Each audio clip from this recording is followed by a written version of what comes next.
साथियों, देश में बहुजन मूल निवासियों के आजादी का आंदोलन चल रहा है। इसके पूर्व भी दो प्रकार का आंदोलन चलता था। अंग्रेजों के समय में एक आंदोलन चलता था अंग्रेजों को भगाने के लिए, जो ब्राह्मणों के द्वारा चलाया जाता। उस समय ज्योतिबा फूले साहब यहाँ भारत देश में भारत के लोगों को आजाद कराने के लिए जो आंदोलन चला रहे थे, वो आंदोलन था अंग्रेजों की आजादी के आंदोलन से अलग, जो ब्राह्मणों की गुलामी से आजाद होने के लिए आंदोलन चलाया जा रहा था। ज्योतिबा फूले साहब 1848 में सबसे पहला आंदोलन शिक्षा पे किए थे, क्योंकि शिक्षा ही समाज की उन्नति का सबसे प्रशस्त मार्ग है।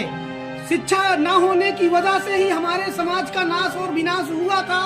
इसकी वजह से हमारे समाज की उन्नति प्रोन्नति होना चाहिए। इसको ध्यान में रखते हुए शिक्षा पर आंदोलन ज्योतिबा फूले साहब किए थे, और इस समय उसी आंदोलन को लेकर वामन मेश्राम साहब चल रहे हैं। हमारे वामन मेश्राम साहब का उद्देश्य है कि भारत के वास्तविक रहवासी मूल निवासियों को देश में शिक्षा पर और संपत्ति पर संपूर्ण अधिकार मिल जाए, उसकी संख्या के अनुपात में अधिकार मिल जाए।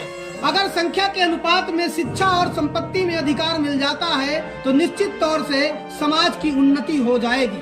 समाज की उन्नति हो, इसके लिए वाम सेव संगठन वामन मेश्राम साहब चला रहे हैं, और संपूर्ण आजादी के लिए चलाया जा रहा ये संगठन अभी दिसंबर के महीने में 26 दिसंबर से 30 दिसंबर तक उड़ीसा के कटक में राष्ट्रीय अधिवेशन करने जा रहे थे। वाम सेव का 42वां राष्ट्रीय अधिवेशन और भारत मुक्ति मोर्चा का 15वां राष्ट्रीय अधिवेशन होना था, जिसमें बीजेपी आरएसएस के लोगों ने हरकत किया।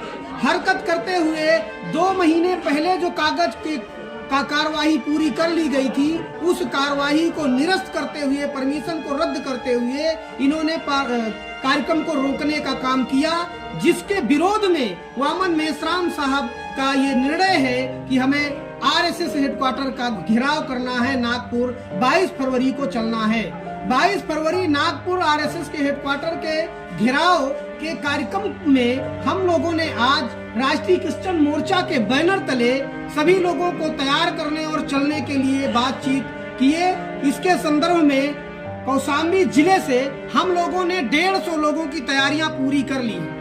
हम लोग यहाँ से 150 लोग जाने वाले हैं। आप लोगों से निवेदन है कि आप लोग भी साथ सहयोग कीजिए, और इस तरह की जानकारी के लिए हमारे इस चैनल को सब्सक्राइब कीजिए और लाइक कीजिए। धन्यवाद।